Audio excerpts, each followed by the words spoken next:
en situation de handicap qui ont bien voulu venir marcher avec nous pour présenter ce mémorandum. Merci beaucoup. Nous passons la parole à Monsieur Ousmane Sonko, Premier ministre du Sénégal.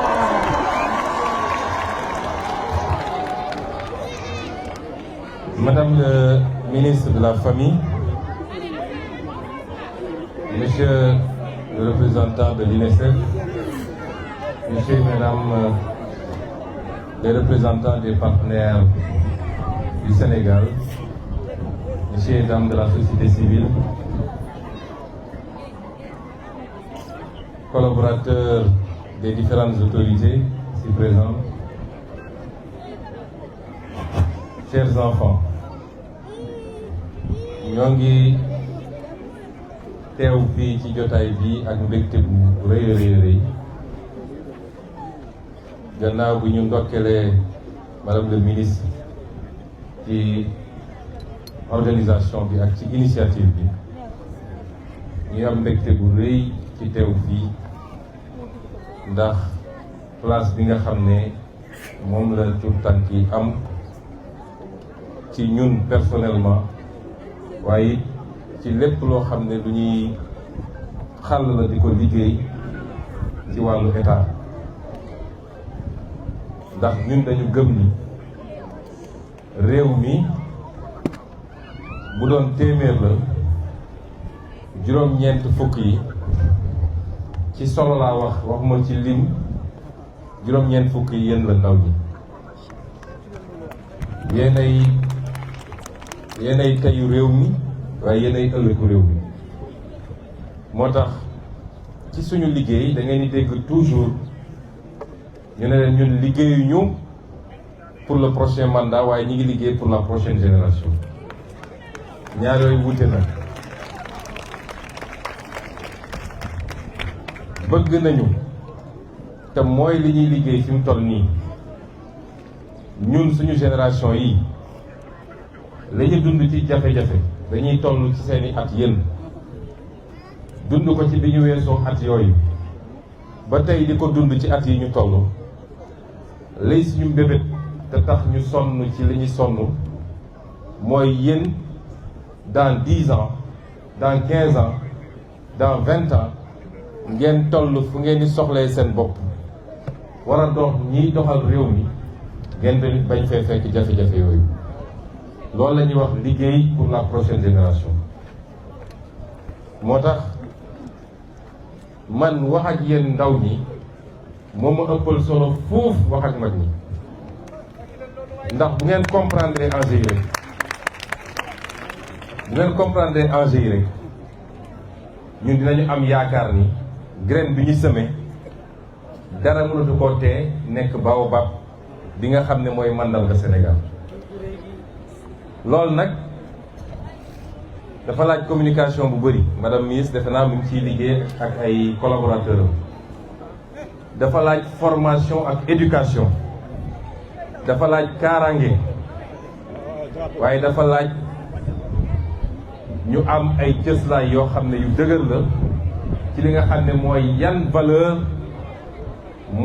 yi ñu gëm Sénégal mu war a doxal suñu société ndax société bu nekk dafa am ay réalité société bu nekk dafa war a dox ci kaw ay valeur am loolu nag liggéey bu yàlla boo xam ne ñu ngi ci waaye dégg naa li seen représentante bi wax léegi ci mémorandum bi nga xam ne jàng na ko pare ñu teg ko ci loxo sëñ Mohamed Male mu ñëw teg ko sama loxo dinañ ko jël jàng ko bu baax a baax waaye tontu yu gàtt yi ma ci joxagum ndax du ma xóotal ci loo xam ne ñi ngi ciy liggéey réew boo buggee xam réew yi fan la ñu gënante mooy xoolal réew mu nekk naka la traité ñi nga xam ne ñoo gën a néew doole ci réew ma li ñuy wax les couches vulnérables te amul lu gën a vulnérable xale ndax mënalagul boppam ci wàllu alal, mënalagul boppam ci wàllu doole, kon kooku par essence mooy vulnérabilité. waaye yëpp couche vulnérable yëpp rawatina xale, te ci biir xale yooyu nag mu am ci ñoo xam ne dañoo tegle ñaari vulnérabilité, ndax vulnérabilité nekk xale rek vulnérabilité la, waaye ñu boole ci yàlla nattu leen ay laago te ñu am ci ñenn ci ñoom ñu nekk fii tey ak ñun, loolu ñëw teguwaat ci seen vulnérabilité. société yi nag dañuy gënante ci naka la ñuy toppatoowee couche yooyu nga xam ne mënuñu demal seen bopp. moo tax société bu la gën a mën a toppatoo ay ndawam, ay xaleem, ay waay laagoom ak ñi nga xam ne dañoo ndóol ba ñëpp xam ne ñii mënuñu, société boobu moo lay gën a avancé. kon lii préoccupation la ci ñun. ñu mu leen wax nag ni ci ndigalu son excellence le président Bassirou Diomaye Faye mu jox ko teg ko sama loxo man mii jiite gouvernement bi, te moom mii di madame Maïmouna Dièye ministre bi nga xam ne mooy toppatoo loolu am lu mu ciy wéyale, waaye mu am yeneen pàcc yoo xam ne yeneen ministre dañ ciy dugg, ndax mbirum ministère justice dina ci dugg, mbirum ministère finance dina ci dugg, yeneen ministère dañ ciy dugg, éducation nationale da ciy dugg. boo dajalee loolu yëpp nag ñu wax leen ni matuwaay yi ñu war a jël yëpp pour lii nga xam ne wax ngeen ko fii ci ay jàngoro ñu saafaral ko, dinañ ko def ba mat sëkk. ñu saafaral ko dinañ ko def ba mat sëkk.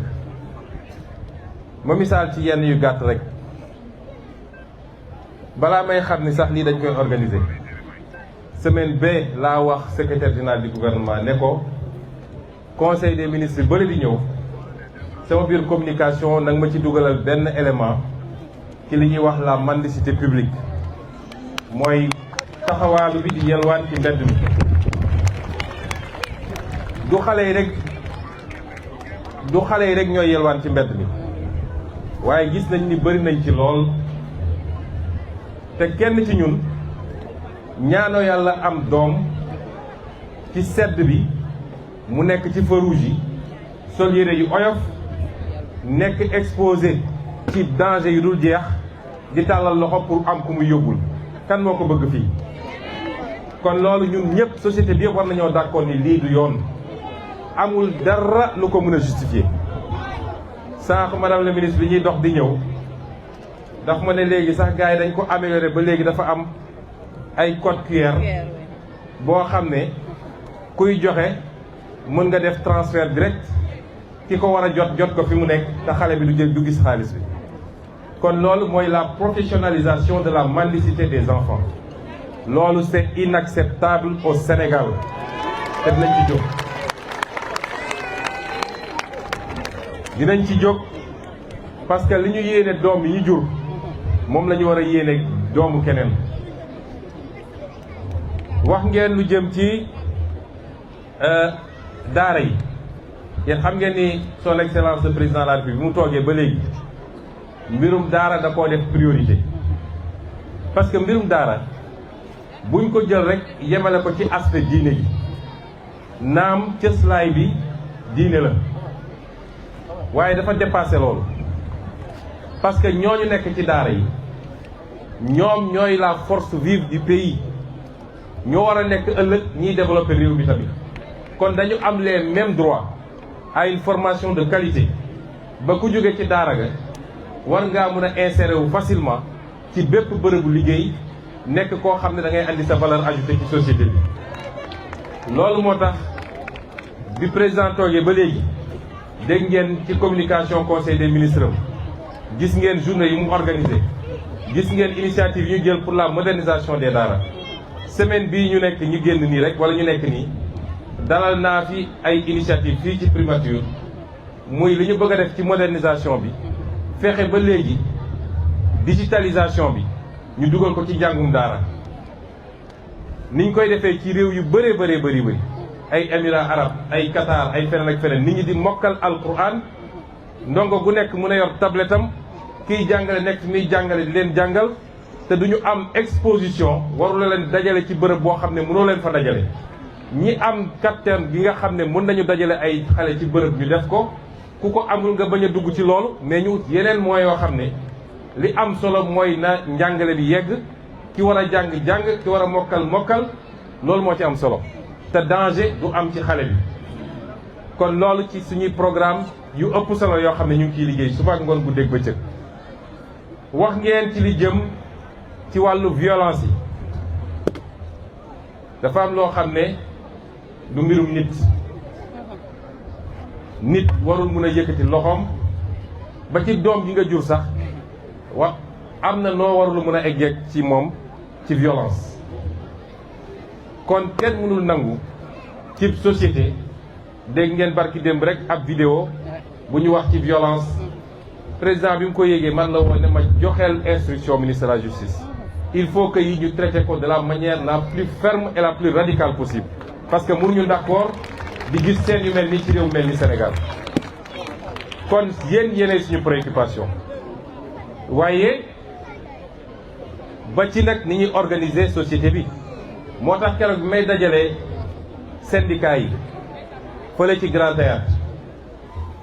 dama woo ministre bi ko doon organiser ma ne ko dama bëgg nga dugalal ma ci les représentants des élèves parce que jàpp naa ni les premiers syndicats mooy xale yi dama bëgg ñu ñëw wax lan mooy seen yitte te defe naa keroog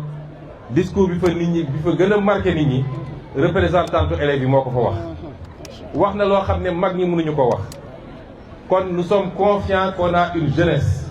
j'allais dire même une enfance consciente bien formée boo xam ne xam ngeen lan mooy les enjeux de ce pays xam ngeen fi ñu war a jëm léeg-léeg nga toog dégg mag ñi di débat nga dégg xale yi di wax da nga naan xale yi ñooy mag ci réew mi kon on porte beaucoup d'espoir sur vous da ngeen ñuy jàppale ñu jàppale leen naka lay demee citoyenneté lu am solo la ci réew on veut du ma ne un nouveau type de citoyen parce que li fi nekkoon bonul à 100% waaye dañ koo bëgg a améliorer ndax ñun ñëpp d'accord nañ ni réew mi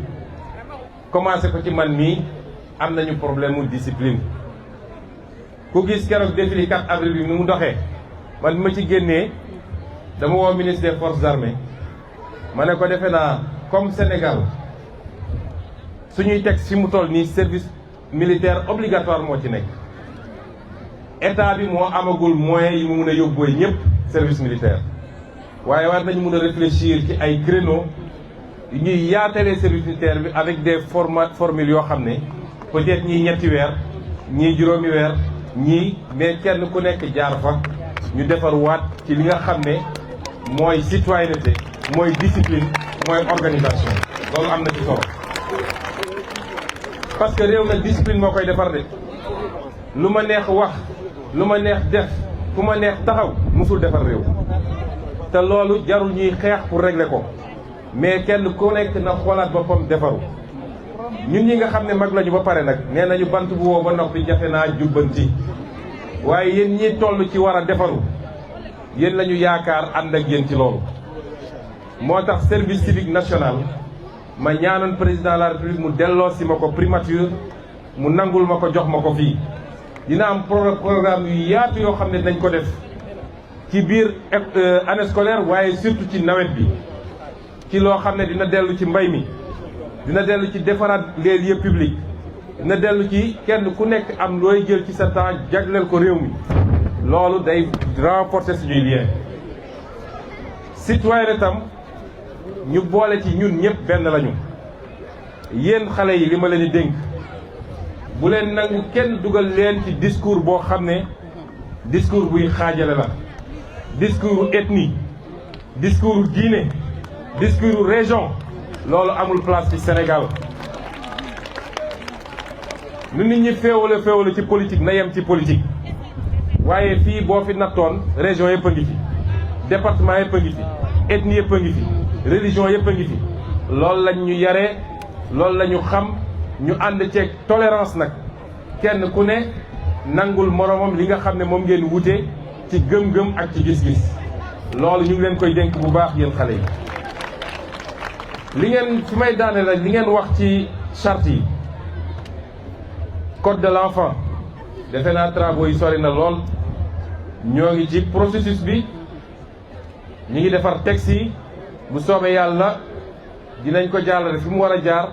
voté ko fi ñu ko war a voté ba nga xam ne dinañu renforcer la protection de l'enfance te ci lu soreekul incha allah ñi nga xam ne ñooy ñi dund ak ay laago ba ci li xale bi wax léegi am na ñoo xam ne tey fii ñu taxaw bu ñu fi taxawoon am problème ndax yàlla nattu na leen problème mu der te léeg-léeg jot seen crème sax day jafe ñu leen di wooye ay albinos loolu benn exemple rek la soo jëlee xale yi nga xam ne ay autiste lañu fii xale yi fi nekk yépp nekk ci ay chaise kenn ku ne am na benn xeetu laago bu mu am boo xam ne andi na jafe-jafe ci moom waaye andi na jafe-jafe ci ay waajuram ba mën suñu xëy liggéey loolu suñu yéene mooy ñu accompagner famille yooyu accompagner leen ba ñu yéeg ni état bi taxaw na leen te am na programme boo xam ne ñu ngi ciy liggéey ci loolu la jëm kon may dalal xelu xale yi yéen yéen a ñu tax a jóg yéen yéen ay Sénégal ñun mënatuñu am lu ñu amuloon Sénégal ku dund ba yàlla may la as tuut fii ñi fiy mag ñëpp nag luñ fi amati rek buuñaa la bonus la waaye mënatuñu am lu ñu amuloon kon suñuy sonn di xeex suba ak ngoon pour seen avenir la yéen na ngeen doon une jeunesse consciente bu leen kenn dugal ci yenn idéologie réew mi yàlla defal nañu fi loo xam ne ñun ñëpp bu ñu takkoo am un minimum de consensus yóbbu ko foo xam ne ci 10 ans ñëpp dinañu jaaxle bu leen kenn dugal ci xalaatu ni teraanga feneen la nekk na ngeen jël ay gaal pour dem fa mun leen am lu ëpp li ngeen am fii ci réew mi ndax li ëpp mooy nga am fierté ne fii la ma yàlla tànnal fii laa dëkk samay waajur a ngi fi samay mbokk a ngi fi loolu amul lu ko mën a remplacer kon na ngeen gën a góorgóorlu xam lee ñoo ngi seen wet ñoo ngi ànd ak yéen te lépp suñuy lii suñu kattan dinañ ko def ba ñu investir ci yéen parce que yéen yéenay Sénégalu tey yéenay Sénégalu ëllëg. Je voudrais conclure par remercier nos partenaires, à commencer par l'UNICEF et tous les autres partenaires techniques et financiers, la société civile qui s'agit dans l'encadrement et l'accompagnement des enfants, et particulièrement de l'enfance en difficulté, et vous réitérer au nom du gouvernement du Sénégal, mais surtout au nom de son Excellence le Président Bassirou Diomaye Diakhar Faye, que la priorité des priorités pour nous, c'est l'accompagnement, la formation, la protection de l'enfance, parce que ce pays ne se construira pas sans la valeur humaine, sans la ressource humaine de qualité. Ce pays ne se construira pas sans ses enfants, ses fils et ses filles, et ses enfants bien formés, bien éduqués, bien soignés, parce que la santé est importante, et c'est pourquoi nous plaçons ces enfants au cœur de notre action. Nous réussissions de pouvoir le faire avec tous les partenaires. Nous ferons toutes les réformes qu'il faut. Le Sénégal est parti à énormément de conventions internationales. Mais j'ai tendance à dire qu'un pays n'a pas besoin de se référer forcément à ces conventions pour avancer, parce que les valeurs humaines qualitatives sont universelles et se ressentent parce que ça part du fond de l'âme humaine. Et c'est pourquoi nous avancerons vers les réformes qu'il faut. Le code de l'enfance, la question de l'encadrement de l'enseignement religieux, particulièrement, la mendicité publique, particulièrement celle des enfants, sont autant de questions qui nous préoccupent, mais également la santé des enfants. L'intervenant tout à l'heure a parlé de la gratuité des soins pour les enfants jusqu'à un certain âge. C'est un projet à étudier, à envisager, parce qu'une jeunesse saine, spirituellement, intellectuellement, Mais une jeunesse saine physiquement est la meilleure garantie. Plus que les ressources naturelles, plus que les capacités budgétaires, la meilleure garantie, c'est une jeunesse bien formée, saine physiquement, spirituellement, intellectuellement. Cette jeunesse-là qui bâtit un pays, cette jeunesse-là qui développe un pays. C'est pourquoi nous allons investir encore dans cette jeunesse et particulièrement dans cette enfance. Je vous remercie beaucoup et vous souhaite un bon retour chez vous. Merci beaucoup.